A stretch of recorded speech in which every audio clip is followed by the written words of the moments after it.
Party ने धकेला है, जिन्होंने और उनका साथ देने वाले विधायकों को प्रताड़ित किया, उनके विधानसभा क्षेत्रों में विकास की उपेक्षा की, हिमाचल प्रदेश की जनता को ठगा, उनको झूठी गारंटियां दी, जिसके आधार के ऊपर ये 9 माननीय विधायक, जिन्होंने अपने अपने क्षेत्रों से हजारों वोट लेकर के, जन समर्थन लेकर के चुनाव जीता था, उनको और दोबारा से चुनाव की दहलीज के ऊपर ला करके खड़ा किया। इसके लिए पूरी तरह कांग्रेस पार्टी, कांग्रेस की वर्तमान सरकार जिम्मेवार। भारतीय जनता पार्टी पूरी तरह सजग है। भारतीय जनता पार्टी जहां चारों संसदीय क्षेत्र के चुनाव को और संजीदगी के साथ लड़ेगी, वही हिमाचल की जनता से आग्रह पूर्वक विनती करेगी कि 9 उपचुनाव ये भारतीय जनता पार्टी को दे करके और मोदी जी को अपना आशीर्वाद प्रदान करें। जो इन्होंने झूठी गारंटियां दी है, उसका जवाब देने का सही समय है। आपने युवाओं को ठगा। आपने कहा था पहली कैबिनेट में 1 लाख नौकरियां देंगे, सरकारी नौकरियां देंगे। आज तक नौकरियां देने वाले संस्थान में ताला लगा करके रखा है। आपने कहा था 22 लाख बहनों को 1500 रुपए देंगे। आप पुनः एक बार काठ की हांडी चढ़ा रहे हैं। एक बार चढ़ चुकी, दोबारा आप संसदीय चुनाव के अंदर फिर दोबारा चढ़ाने में जुटे हैं। नकली फार्म भर रहे हैं, धोखा दे रहे हैं। एक तरफ बोलते हैं हमारे खजाने में पैसा नहीं है, दूसरी तरफ फार्म भर करके धोखा देने का प्रयास कर रहे हैं। अब हिमाचल की जनता इन झूठी गारंटियां, झूठी सरकार, झूठे मुख्यमंत्री, झूठी कांग्रेस, इनको पूरी तरह समझ चुकी है और मोदी जी के राष्ट्रवाद, मोदी जी के विकास, उसके एजेंडे के साथ चलने वाली। डॉक्टर साहब 9 सीटों की बात कर रहे हैं, 3 निर्दलीय सीटों पर अभी विधानसभा अध्यक्ष का जवाब आना बाकी है। 10 तारीख को बुलाया गया है। माननीय विधायकगण, उन्होंने अपना रेजिग्नेशन दी। किसी भी व्यक्ति का मौलिक अधिकार है, वो यदि किसी पद पर नहीं रहना चाहता तो उससे त्याग पत्र दे। हमारा आग्रह है, हमारी विनती है कि कॉन्स्टिट्यूशनली इमीडिएटली माननीय स्पीकर साहब को उनका रेजिग्नेशन एक्सेप्ट करना चाहिए और उसके लिए जो भी माध्यम हो सकते हैं वो किए जाएंगे। और वो तीनों के तीनों माननीय विधायक आज अपने अपने क्षेत्रों में चुनाव की बिगुल बजा करके पहुंच चुके हैं। डॉक्टर साहब, जो पुराने नेता हैं भाजपा के इन विधानसभा क्षेत्रों में जो स्थापित लोग हैं, उनके साथ किस तरह से भारतीय जनता पार्टी के नेता इस बात को समझते हैं कि 2022 के अंदर चुनाव हुआ और जो 9 के 9 माननीय विधायक हैं, जिसमें सुधीर जी भी शामिल हैं, उन्हें मालूम है हमने 2022 के अंदर ये चुनाव सुधीर जी को जिताया या अन्य 8 को जिताया। अब हमारी बारी 2027 में है।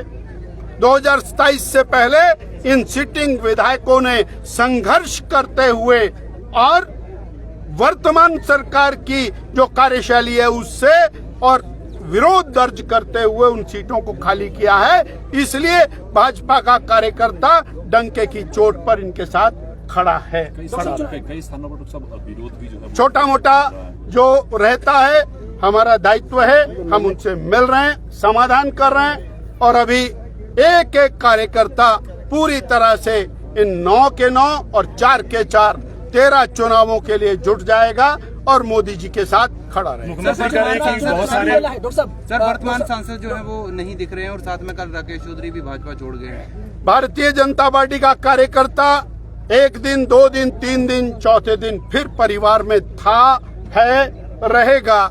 ऐसा हमारा आग्रह है और ऐसा हमारा अनुभव है और हम उनके पास जाएंगे, उनसे वार्ता। सर मुख्यमंत्री कह रहे हैं कि कांग्रेस के और भी कई विधायक जो है वो बीजेपी के विधायक उनके संपर्क में। वो 43 तो संभाल नहीं सके, 12 महीने में 43 के 34 हो गए और उप मुख्यमंत्री जी कह रहे कि 34 हमने पकड़ के रखे हैं, उनमें परिंदा पर नहीं मार सकता। तो अभी तो अपने संभालने में जुटे हैं। डॉक्टर साहब चुनावी बेला डॉक्टर साहब काइंडली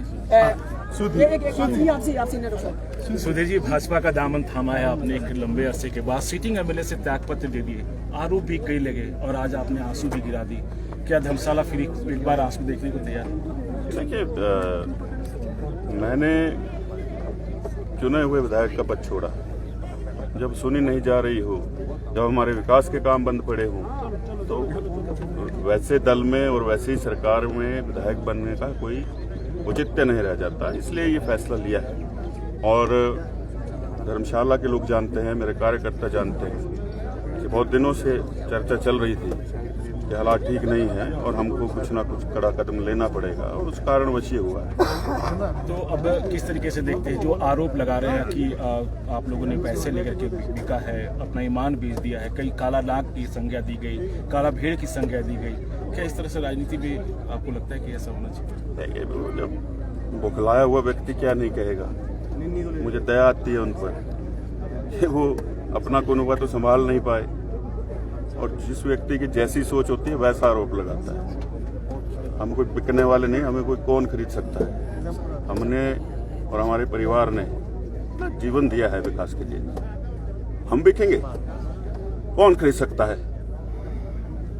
अभी अदालत में घसीटेंगे तो पता चलेगा कि कैसे जो है निराधार आरोप जब लगाए जाते हैं तो उसका जवाब देना कैसे पड़ता है। चाहे मुख्यमंत्री हो चाहे कोई हो, उन पर केस किया है, नोटिस चला गया है, जब कोर्ट में आना पड़ेगा तो पता चलेगा। सुधीर जी, पार्टी नई है, नया स्थान है, किस तरह की रणनीति रहेगी? खासतौर पर भाजपा के भीतर बहुत सारे जो कार्यकर्ता हैं वो नेता बन चुके हैं, उन सबके बीच में समन्वय बनाने के लिए किस तरह की रणनीति रहेगी? देखिए, मैं समर्पण भाव से आया हूँ कार्यकर्ता के रूप में। पार्टी ने टिकट दिया है और सभी से निवेदन करेंगे, आग्रह करेंगे, सभी को साथ लेकर चलेंगे, सभी के लिए स्थान है।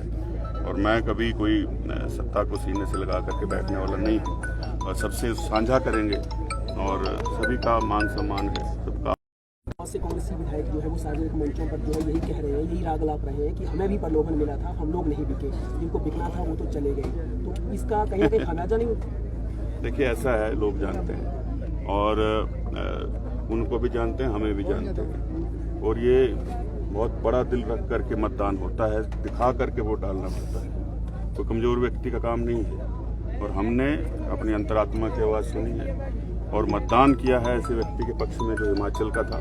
उस व्यक्ति के पक्ष में जो है उच्चतम न्यायालय में वकील थे, उस व्यक्ति के पक्ष में नहीं किया जो कि सेस के खिलाफ, इसी सरकार के खिलाफ जो है वो केस लड़ रहे थे सुप्रीम कोर्ट में। उस मुख्यमंत्री को विरोध करना चाहिए था, ऐसा उम्मीदवार क्यों दिया?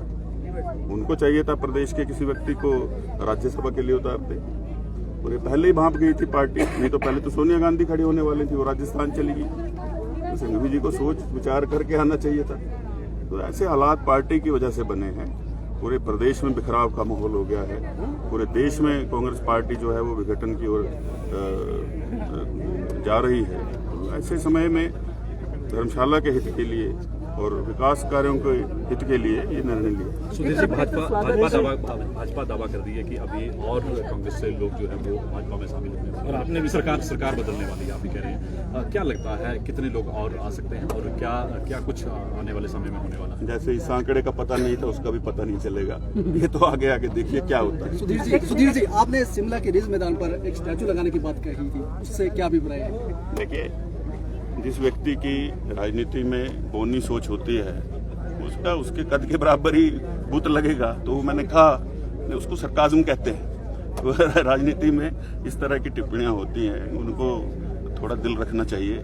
वीरभद्र सिंह 6 बार मुख्यमंत्री रहे, उनके लिए तो वो जगह नहीं दे रहे हैं। तो हमने कहा कि अंतिम मुख्यमंत्री हैं कांग्रेस के, परमार साहब के साथ 1.5 फुट का बुत लगा देंगे। सुधीर जी, राज्यसभा का वोट कास्ट करने के बाद काफी लंबा वक्त आपने बिताया, क्या डर था? बीजेपी की तरफ से तो आपको सिक्योरिटी पूरी दी गई थी, लेकिन क्या प्रदेश सरकार की तरफ से डर था? इतना लंबा वक्त आप लोगों ने कई तरह की धमकियां और परिवारों को धमकियां, इस तरह का माहौल बनाया वर्तमान कांग्रेस की सरकार ने, और उसके चलते और आज अपने अपने चुनाव क्षेत्रों में जा रहे हैं।